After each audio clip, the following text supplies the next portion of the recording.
On a night when the world seemed to freeze in place, a retired black grandmother named Evelyn Carter stood alone in her roadside diner as a violent blizzard roared outside. She was no stranger to storms, or to the cold stares of prejudice in the small town she had called home for decades. But that night, headlights suddenly cut through the swirling snow, and 9 enormous motorcycles crawled up to her diner, their riders wrapped in leather and steel. To the townsfolk, they were nothing but trouble. Yet what unfolded that night would forge a bond between strangers and rewrite an old story of division. For more than 40 years, Evelyn had run the Silver Spoon Diner, a red vinyl booth relic of the 1950s that smelled of strong coffee and fresh pies. At 72, she moved more slowly than she used to, but her eyes still carried the warmth of someone who'd spent her life feeding weary travelers. Her diner sat on a lonely highway that cut across miles of snow-covered plains. Winters were always harsh, but that year's blizzard was worse than most. The power grid faltered, and the radio warned drivers to seek shelter. Meanwhile, the locals in town shuttered their homes before dark. Evelyn, however, refused to close. She said her diner's light might save someone, caught in the storm, the same way a stranger's kindness had once saved her during a hard winter decades. Earlier, she didn't know that 9 bikers, members of the infamous Hells Angels, traveling from one state to another, had been caught on the highway that evening. Rumors and fear often painted them as lawless troublemakers. Townsfolk whispered stories about their past fights, their rough tattoos, their roaring engines. But none of that mattered as the blizzard thickened, blinding the road and freezing the air. By the time the bikers saw the dim neon sign of the Silver Spoon glowing through the snow, they were near frostbitten and out of options. When they pushed through the diner's door, boots heavy with snow, breath fogging in the heat, Evelyn glanced up from behind the counter. The wind howled outside, but the look in their eyes wasn't anger. It was desperation. That was the night the paths of an elderly black woman and 9 hardened bikers collided, setting the stage for an unlikely story of survival, trust, and humanity. At first, tension gripped the diner like the icy wind rattling the windows. Evelyn could sense the unease in the way the bikers huddled near the door, stamping their boots, their faces half hidden beneath damp scarves and leather collars. For years, she had been judged by her skin and age. Now she wondered whether these men saw her as just another stranger to distrust. The storm outside worsened. Snow piled against the door, and the power blinked, then dimmed to the flicker of the emergency lanterns Evelyn kept on a back shelf. The hum of the old generator became the diner's heartbeat. She motioned them toward a booth. Some hesitated, not sure whether they were welcome. In many places across the country, a woman like Evelyn had spent her life turned away from restaurants, denied dignity because of her race. Now she stood in her own diner, extending kindness to those who looked nothing like her. She brought out steaming mugs of coffee first, then bowls of chili, and finally sandwiches from whatever supplies she had. Her gnarled hands never faltered as she set the plates before them. The men watched her in silence at first, perhaps stunned by her calm warmth in such a bitter night. Slowly, their shoulders relaxed. The harsh lines in their faces softened. As the hours passed, Evelyn noticed that their shivers were lessening. They began to speak quietly among themselves, not about trouble, but about the families they had left waiting for them in distant towns. One told her his daughter had just started school. Another confessed his hands ached from old injuries.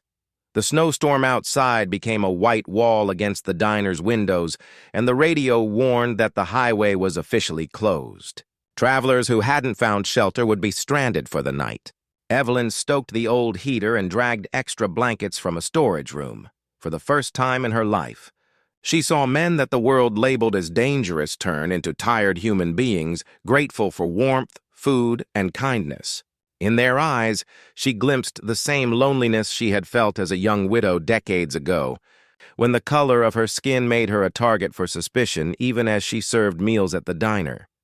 It wasn't long before one of the bikers, the tallest of the group, rose from his seat, awkwardly offering to help shovel snow from the door. Others followed his lead, hauling firewood, checking the generator, and reinforcing the door against the storm.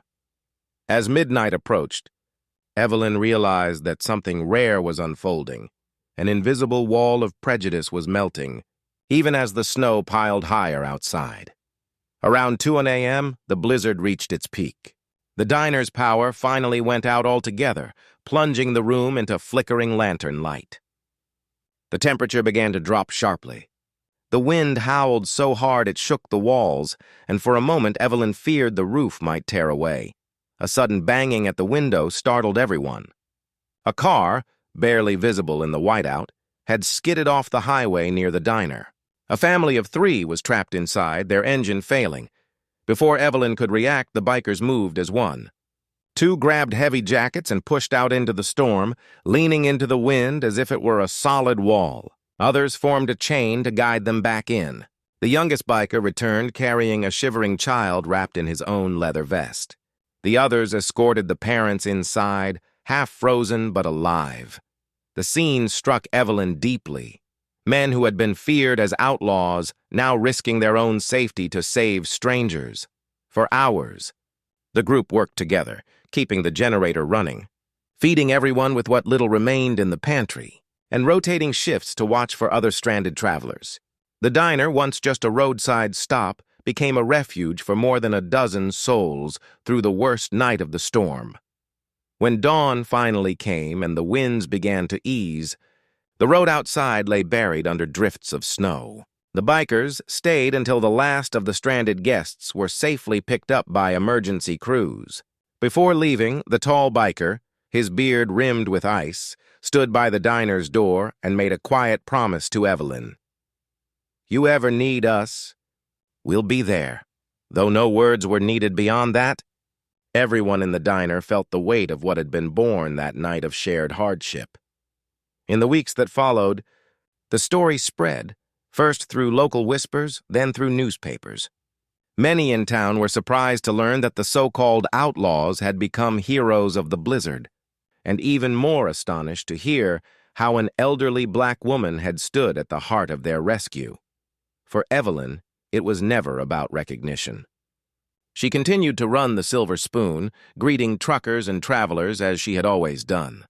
But from that winter onward, the rumble of motorcycles on the highway became a sound of reassurance. Not alarm.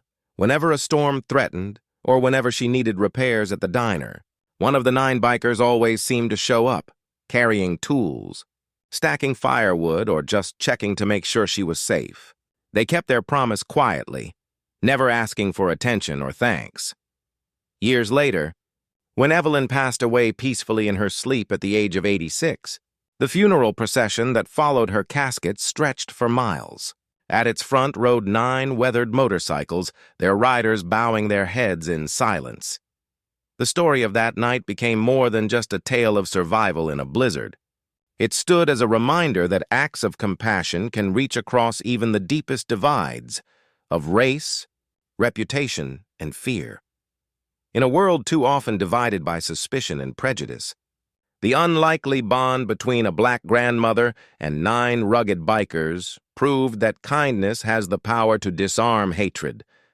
And the most powerful lesson of all is this: sometimes, the people we are taught to fear are the very ones who will stand by us when the storm comes. Would you have offered shelter to strangers the world warned you against? Or turned them away into the snow?